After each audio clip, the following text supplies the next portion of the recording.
The world is changing at breathtaking speeds, with trends and fads popping up and passing away at breakneck pace. Against that backdrop of nearly constant upheaval, we welcome you to the Sunday Scotch Society. Over delectable, sumptuous scotches and with the occasional good cigar in hand, we have open, honest, and uninhibited conversation about whatever strikes our fancy. Whether it's the critical issue of the day or a deep dive down the rabbit hole, we take it all seriously while having a good time. Join us for a stiff drink and a great conversation. Ladies and gents, welcome to the Sunday Scotch Society. My name is Kyle Quincy Parker. I am the ebony of this particular keyboard, and I wish to present to you for your viewing and listening pleasure the ivory of this particular keyboard. Well, perhaps the strawberry ice cream. I've been in the sun. Aha, fair enough. Okay. Well, I guess that makes me the chocolate ice cream. Fair enough. Okay, good. So now that we've made Davinia uncomfortable, I have introduced myself appropriately. I beg you to do the same. I am your humble co-host, ready to run the checklist, get this plane off the ground. Indeed.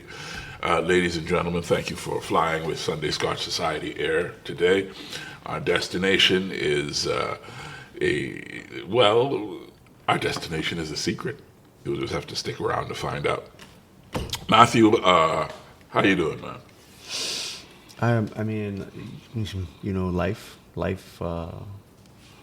is lifing, and also it's hot, babe. It is hot. Have you been outside in the last month? Oddly enough, I have, and dear God, I have paid the price for it.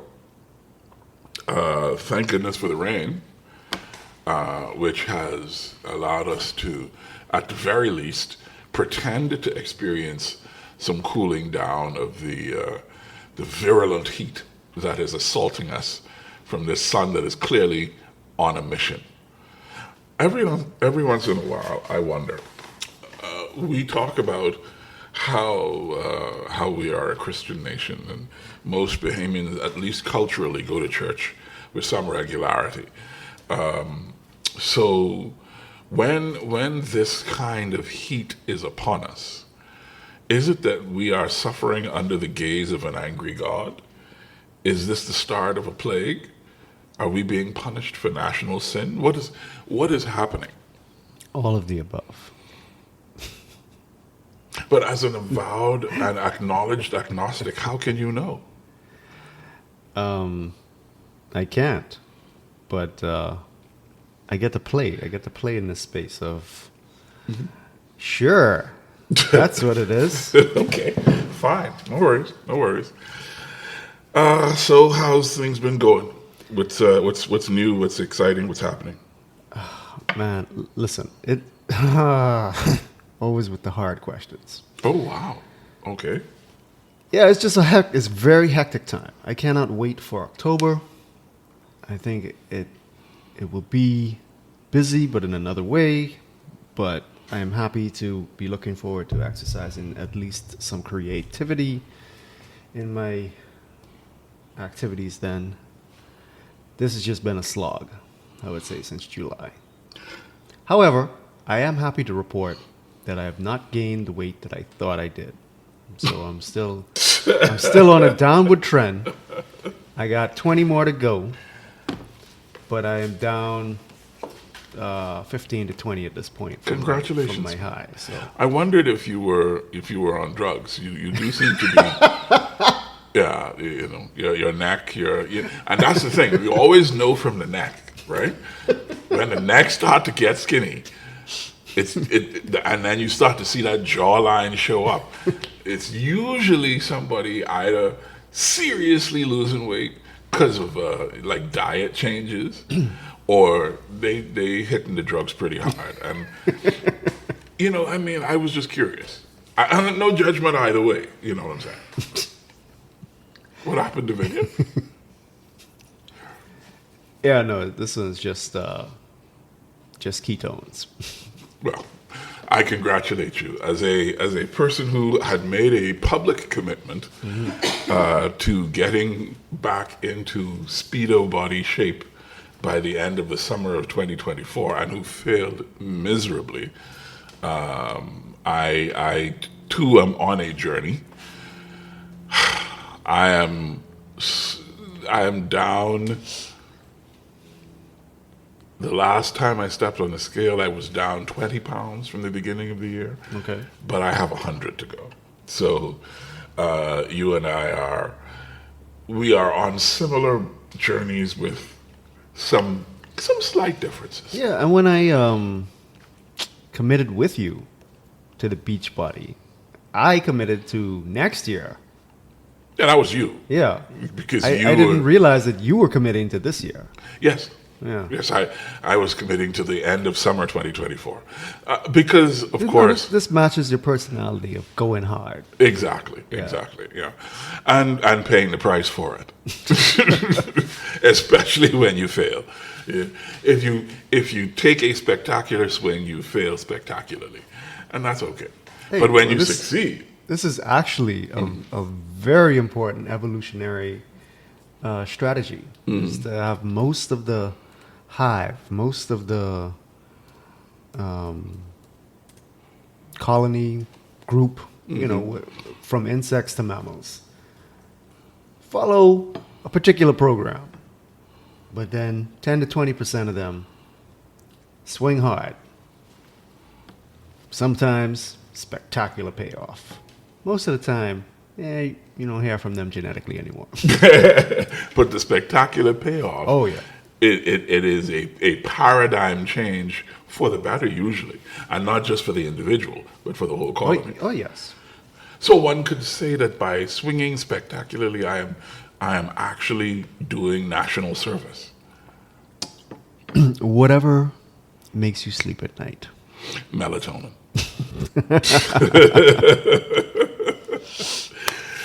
So today's tipple, Matthew, is the most popular, the best-selling Scotch in Scotland. Oh, it sounds rather famous. And it is a blended Scotch, and it is my favorite of the blended Scotches. Blended, we had a whole...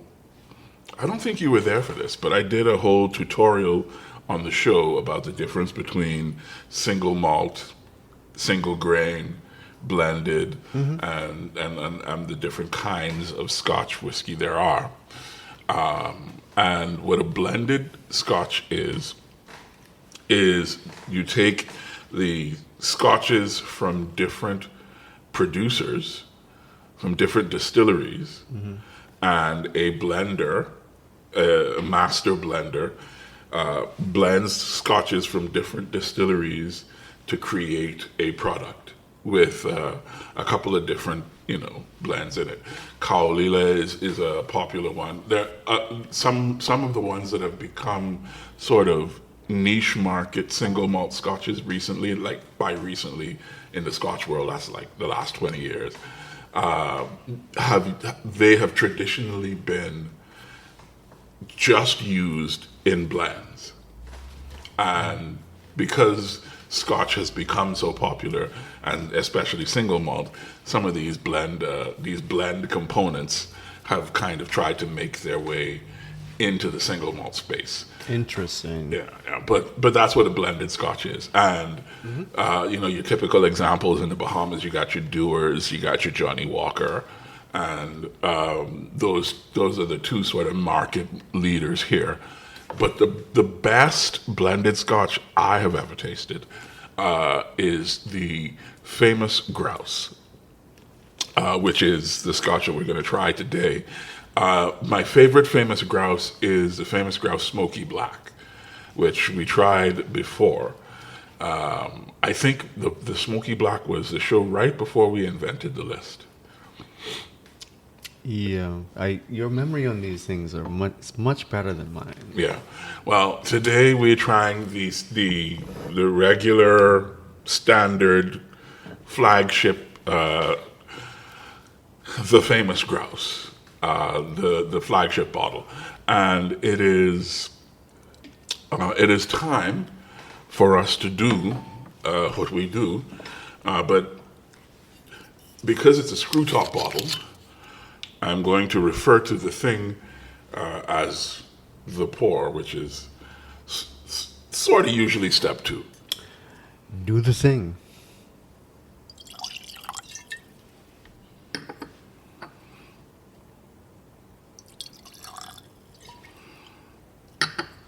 And for me, I can already get the nose accents just from opening the bottle. It's because it's a blend. It has traditionally blends are a little sweeter than the single malt. Because they have the ability of the master blender to bring out certain characteristics. That is coming the aroma from 2 feet away. Mm-hmm. You get some sweet notes on the nose there. Mm-hmm. And then when I pull it in a little, not too close, but it is a little smoky. Oh. Oh yeah, that gets smoky fast. Mm-hmm. Mm-hmm. And there's a maybe a little tang on the edges as well.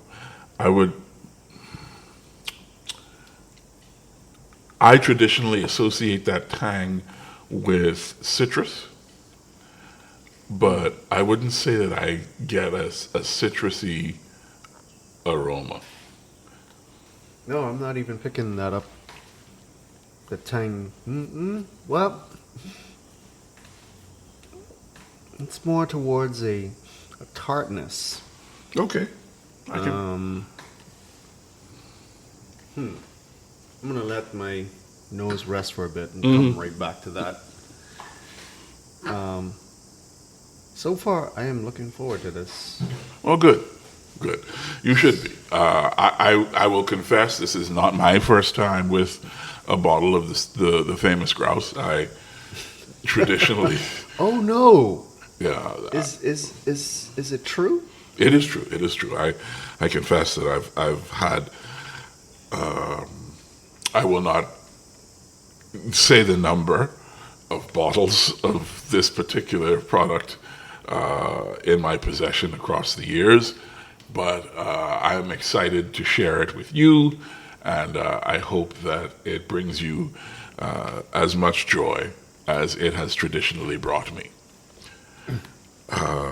The next step. Indeed. We are now, ladies and gentlemen, about to taste. So Matthew is lost in contemplation. I will now taste my beautiful tulip glass of the famous grouse.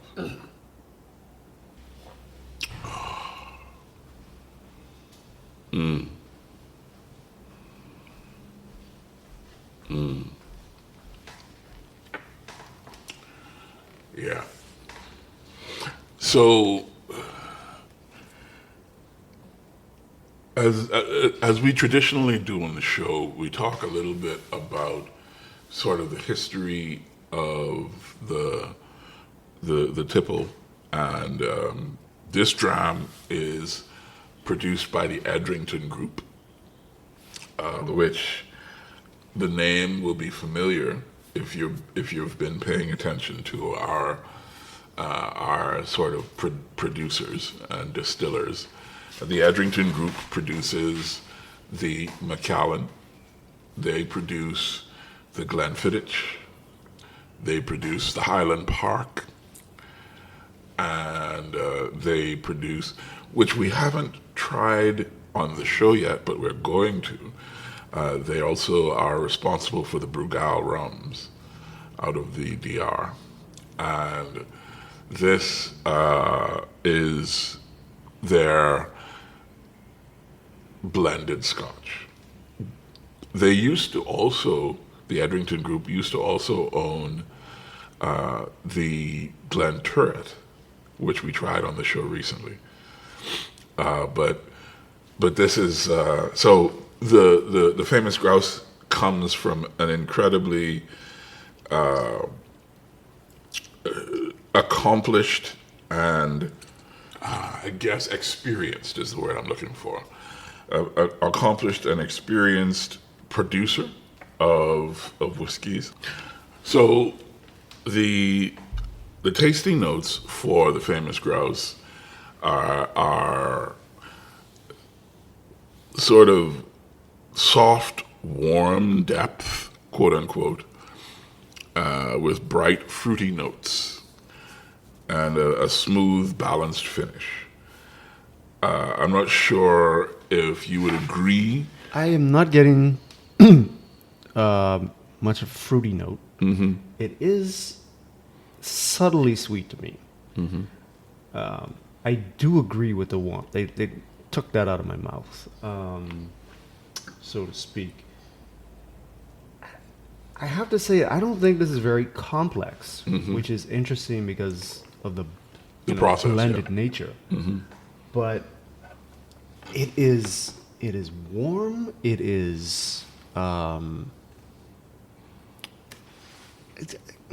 we lean so much on the word caramel here, but it has the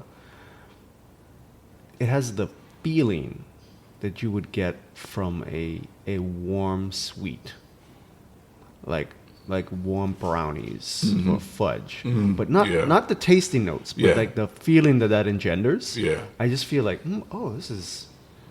this is. I'm just gonna sip this and enjoy the moment for a while. It's very interesting because, I don't feel like I need to search for the notes as I would in something that feels more complex to me in the mouth. But it's just downright enjoyable. Mm-hmm, mm-hmm. So, on the issue of complexity, what their process is they bring fine grain whiskeys and quality single malts from some of Scotland's other distilleries together to create a fusion, mm-hmm. Which they say that it is the smoothness that we're experiencing is because of the absence of filtration, or harsh filtration. So when after the malt is distilled, mm-hmm. Sometimes it's filtered through the peat thing to give it that peaty smokiness, right? And what they're saying is that they don't have to filter it that way because of the choices that they've made in selecting the whiskeys that go into the blend. And I think personally that is why you would sense a almost a simplicity from this whiskey. It doesn't have spiky, obvious, right? You know what I'm saying? It's just round, it's smooth, it has a hint of this and a hint of that, and overall the impression is I want another sip. And that, I think, is a testament to their craft. And of course, as a blended Scotch, I am not averse to mixing this in like a nice whiskey sour or any of the like a sidecar or any of the popular whiskey drinks. Yeah. So I wouldn't want to try to pay, for instance, for a Macallan whiskey sour. But a whiskey sour made with the famous grouse would be almost, I think, just as tasty and a tenth of the price, maybe.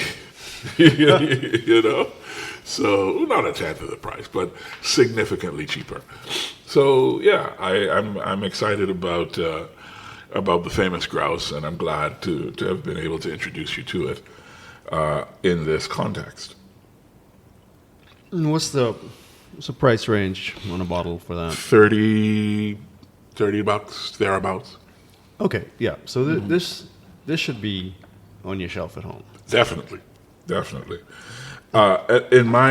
What I would encourage our listeners to do is buy a bottle of the famous Grouse Smoky Black, buy a bottle of the Dewar's 12, or even the Dewar's 18, buy a bottle of the Johnny Walker Black or the Johnny Walker Double Black, and do your own little taste test. If you want to try like Scotch for Scotch, I put this up against the Johnny Red and the Dewar's 12.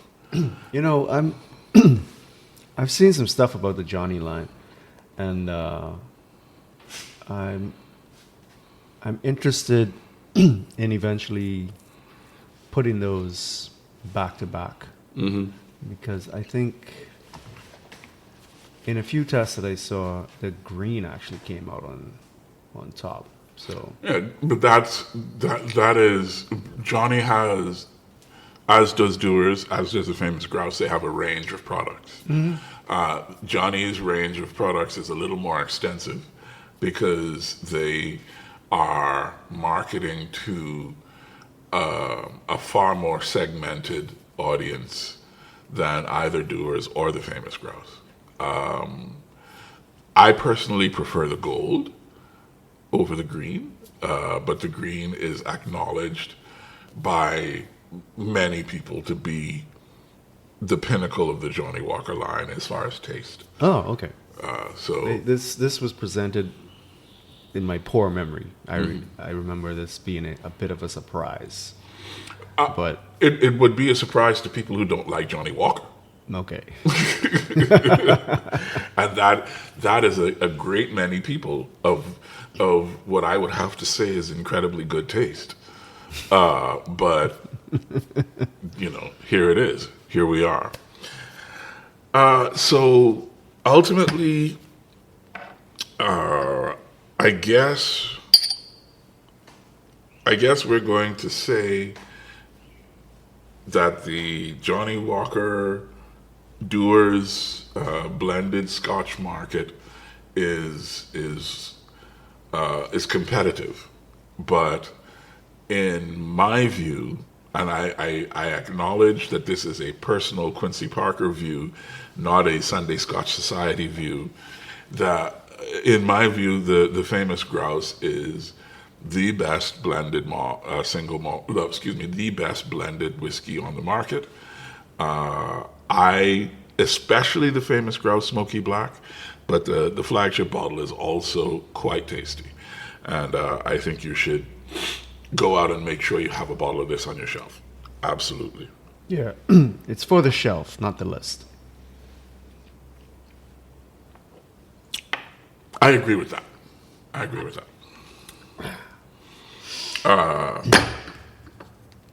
Although, no, you're right. There's no although. So where are we? We have a country to save, and I feel very strongly about that. We have a country that needs saving. Right. Not sure that particular grammatical construction is accurate, and as in. You don't think we're the ones to save it? Or you don't think it's our responsibility to do so? I have zero problem contributing. I am not taking the mountain on my back.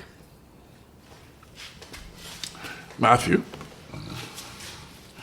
what in your 40 years of experience on this life, in this country, tells you that there is anyone else seeking to save this country? Oh, they're there. I didn't ask you if they were there. I asked you what you have experienced or what evidence you can put into the common market. I've met individuals. Uh-huh. Yeah. Right. Yeah. So direct experience. Uh-huh. Yeah. And all of these individuals that you have met, no doubt also said, I'm not taking the mountain on my back. Oh no, some of them have. I mean, they tend not to be the ones who would it's highly unlikely in an objective assessment that they would be the more effective ones. But such people exist where Right. they're going to take the mountain on completely. But I get your point. I just want to make it clear. I am not your savior. I don't want to be your savior. I'm not intending to be your savior, Bahama Land. I'm going to do what I think is helpful and right, and also not kill myself. So just to give you some context, listener. I wonder whether or not we are... Okay, so the reason that I started this part of the conversation that way is because we have a platform. We do. Our platform is quite popular. Whether we're talking about the pod itself or the way the pod is distributed, people love to listen to other people talk. In the Bahamas, anyone with a platform is almost automatically gifted with a level of benefit of the doubt that is unreasonable. Agreed. Right? The number of people who think that people with a platform must have solutions, must have good ideas even. The percentage is of the listening community that feels that way is very high. I don't know that I feel like that is earned. I don't know that I feel that it's warranted, but it's reality. It is how our community goes. They look to the people with the voice to be the ones to provide solutions. Even the people who have solutions to aspects of the problems facing the country, they will bring their solution to someone with a voice and say, tell people about this. Because they know that to just stand in the market and proclaim their solution, they won't get any traction. Nobody will listen to that, because who are they? Even though they're the one with the solution. So when I say we have a country to save, it is not that I think that you and I can save the country. Although I do think that you and I could save the country.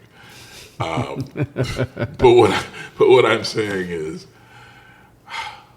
I begin to accept some level of responsibility to nudge the needle insofar as we are able in what we think is useful direction. I'm here for it. Okay. Well, with that being said, what are we talking about today?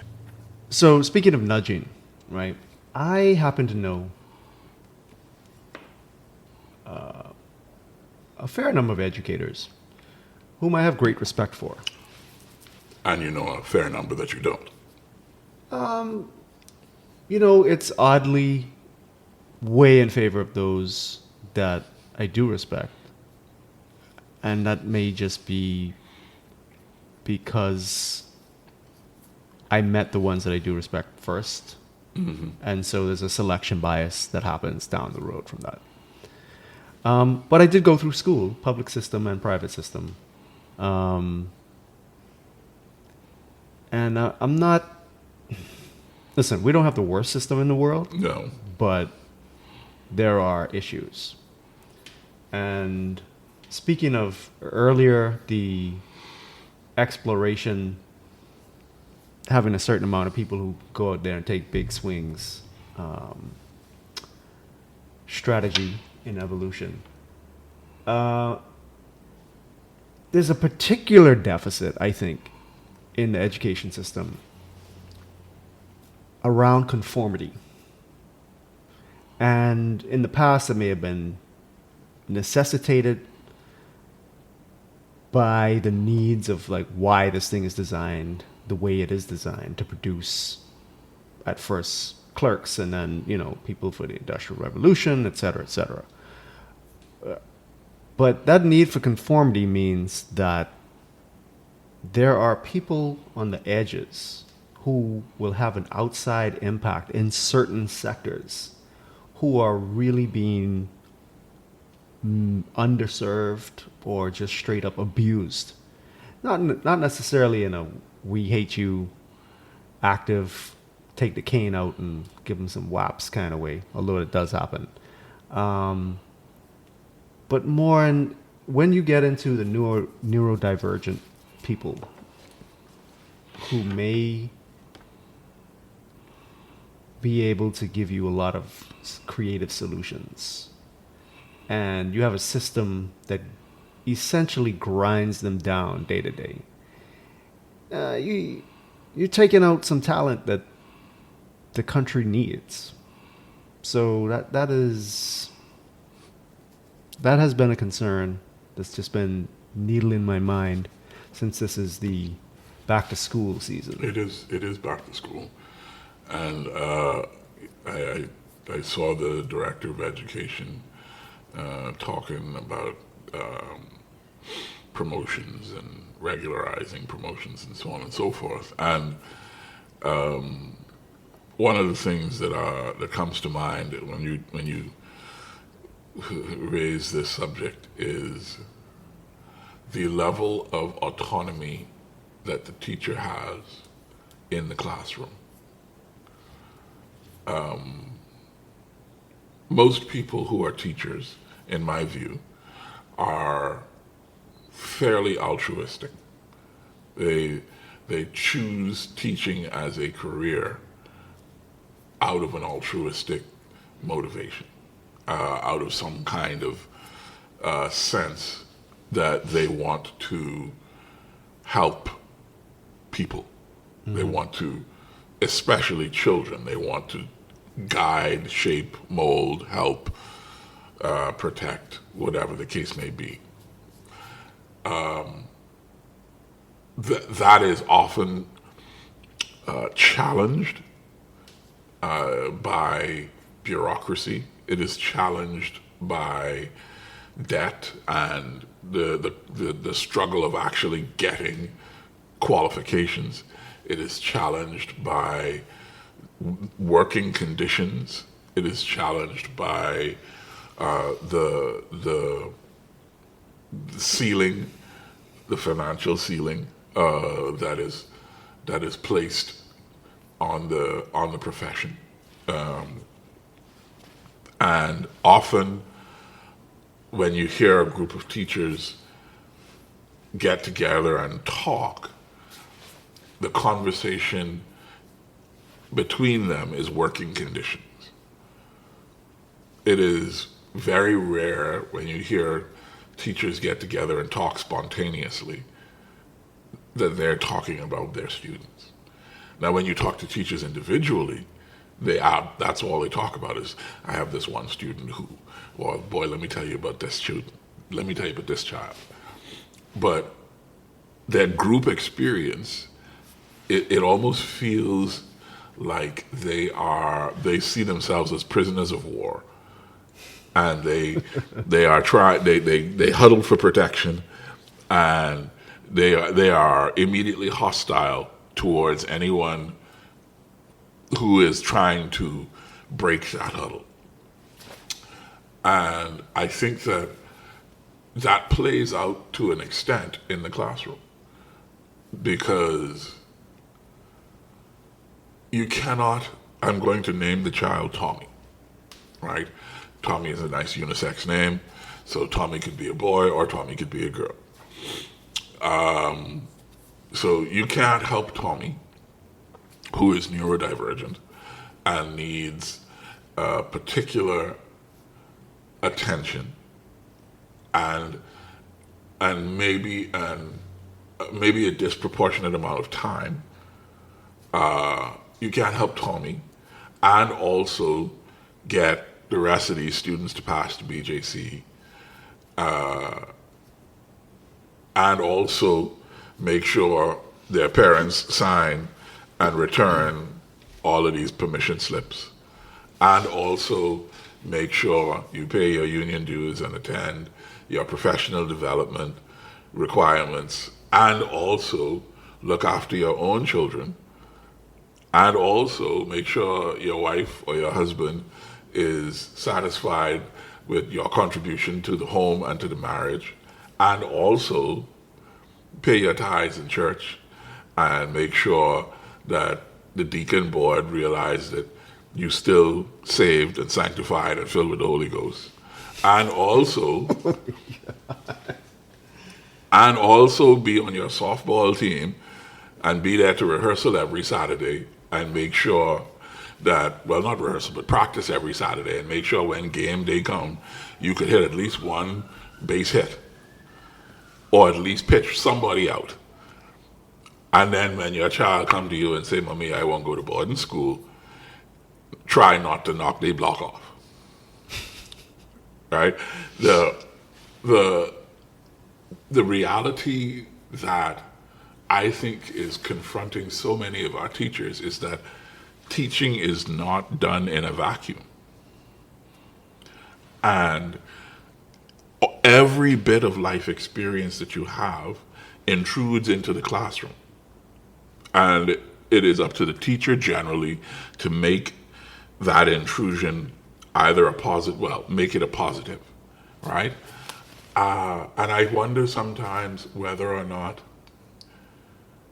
neurodivergent children or even children with behavioral idiosyncrasies, let's not call them problems, right? I'm not talking about problem kids. Problem kids need to be treated like problem kids. I don't know what that means, but that's what I mean. But kids who talk because they're excited, not because they're being rude, not because they're gossiping, but because they're excited by the subject matter that the teacher is presenting them, shouldn't be punished for talking because they're excited about what they're learning. Right. But how does a teacher make that distinction when there are 30 children and they are attempting to make sure that each of those 30 children receives the same amount of teaching during this period of time? You've presented a very interesting challenge. I wonder what you think the solution is to the problem that you present. Well, first of all, I don't want to make this about teachers. I think in that light, it's probably a mistake for me to open distinguishing that, I know a lot of good teachers. And let's be real, there are some problem teachers in the system. I just wanted to make it clear that I am not attacking them, especially knowing that they're doing such a good, the ones that I know in general are doing such a good job. This systemic problem, well, let's just start with 30 kids to a classroom, right? Mm-hmm. And then the overall conformity needs, like we got to get these to pass BJC or BGCSE or whatever is coming up. I think when you want to do something different in an established system, right, you have to look at it as it is. And the principle of hacking is not how do I break something. It's okay, the system acts this way. How do I use the way it's acting to get a result that is not expected in the system? So you don't come in and try to brute force things in all cases. You come in and you're like, oh, okay, you are doing all these things. They're having these outcomes. But if I tweak something here in the chain, I actually get a different outcome. So just having space in the classroom for, let's go back to the talker, because they're excited, right? The positioning in that classroom would be, and then how you seat children would be very important, right? And then having an expectation around what speech means in a classroom. But instead of trying to tamp it down, like they all want to talk. They want to talk for different reasons, right? But I'm sorry I can't cite the studies right now, but there are studies looking at play in children in schools, right? And if you just let the smaller ones out there with no guidance, it's chaos. That's to be expected, right? But if you are in a playground where there are older children with an established culture, this is what you do, this is how you play games, etc. That's just automatically, because we're humans, transmitted down. So if there's a culture inside the classroom where there are leaders just because of their experience or their nature, and I don't mean we're going to lead you, the tribe, I mean leading particular activities, right? So if this person, this person is excited about bio, and they're just going to be the center of that little cluster of kids over on that side. And then who's the other person who could kind of quote unquote lead a conversation over here in this cluster, right? That's one potential solution that could be explored within the system. There's also,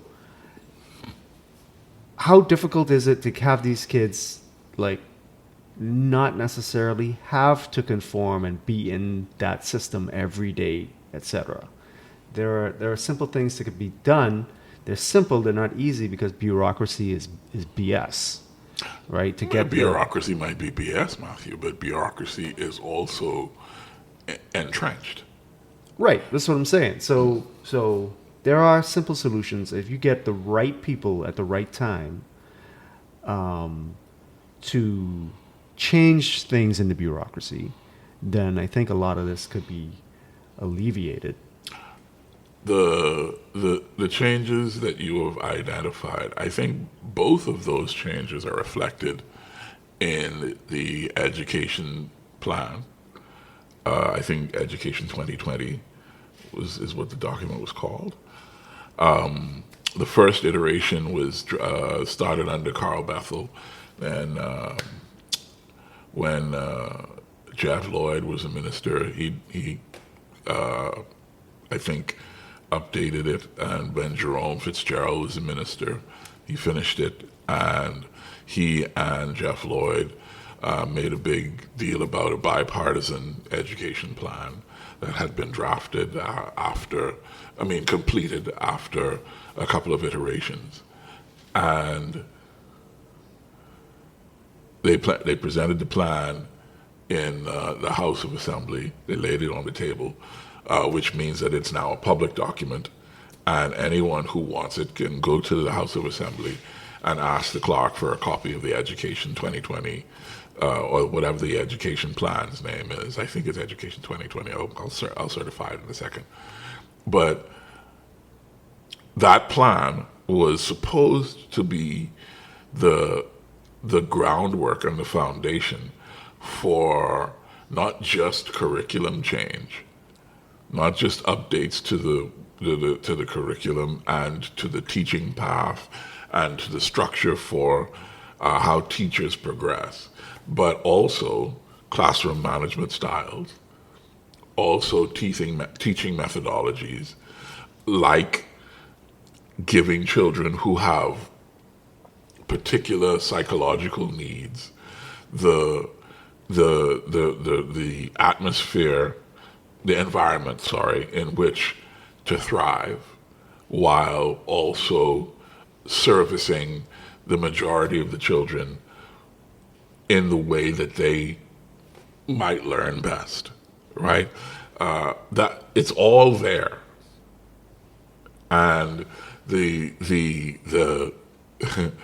the failing of our particular society. I won't say every society, because I've only lived in this one for the majority of my life. I've lived in the U.S. for a while, but we see their issues fairly regularly. But our issue is one of our issues is that we will study a thing, we will spend hundreds of thousands of dollars in resources on that study, and we will engage experts and create a plan. We will submit this plan to the executing authority, and we will then announce the creation of a plan and the submission of said plan to the executing authority. And the executing authority, if it is politically viable, will come to the public square and preach an entire sermon about how, at their instance, whether it was at their instance or not, they caused the creation of this plan, and they now have this plan in hand, and this plan will be the groundwork for the revolution that they will introduce in whatever aspect of Bahamian society. And then people in the communities that are to be affected might begin to get a little excited. 6 months pass, the excitement starts to teeter off. A year passes. No more excitement from the community that was to be affected, because they haven't seen hide nor hair of even a shred of an iota of a concept of a plan, to quote Donald Trump. To 2 years passes, nothing. 10 years passes. The plan, along with a fully executable action plan with steps to be taken, sitting on a shelf in some ministry gathering dust. 20 years passes, and somebody says, you know what we need? We need a plan. And so hundreds of thousands of dollars are spent. Experts are engaged. Work is done, genuinely and with absolute commitment. Genuine work is done. These people are not spinning their tires. They really believe they are doing this work for the first time, and they're going to change their country. Except for one or two experts who've been around for 50 years who happen to get engaged, and they're the bitter ones saying, we did all this before. And so they get let go from the contract because they ain't on their run. And now you have another plan with another fully executable action plan that is presented to the public again. And in 2 years, it's sitting on a shelf next to the first one, gathering dust. That is a failing of Bahamian society that is, in my view, responsible for the fact that what you are talking about, which in my view is simple but not easy, changes that could be made that would revolutionize our educational input and output. But those changes, I was about to say will never be made, but I don't want to be pessimistic. Those changes have not yet been made because the system is invested in inertia. These people who are sitting in the halls of power are invested in the status quo in a way that disincentivizes them to actually implement these plans. Yes, I said it. I mean it. As the song say, let the chips fall where they may. Well, I'll drink to that sobering thought and take the irony as you may. Mm-hmm.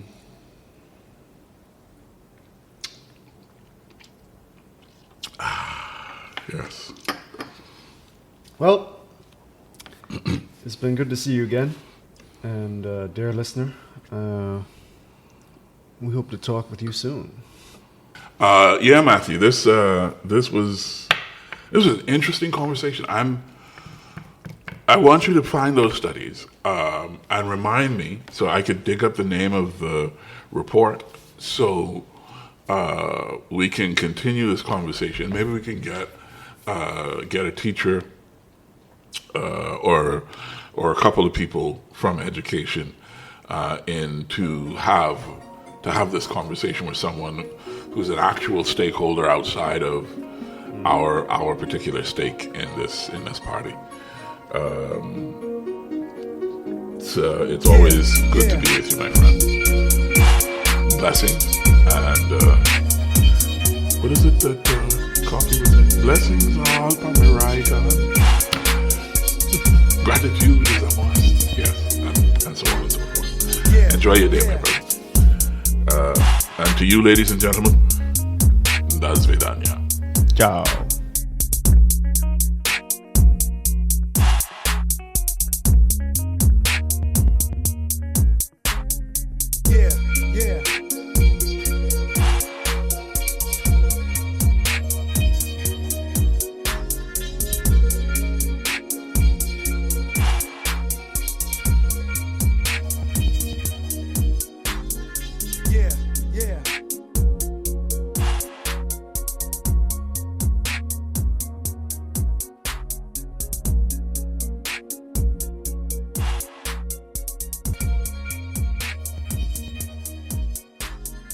Check it out.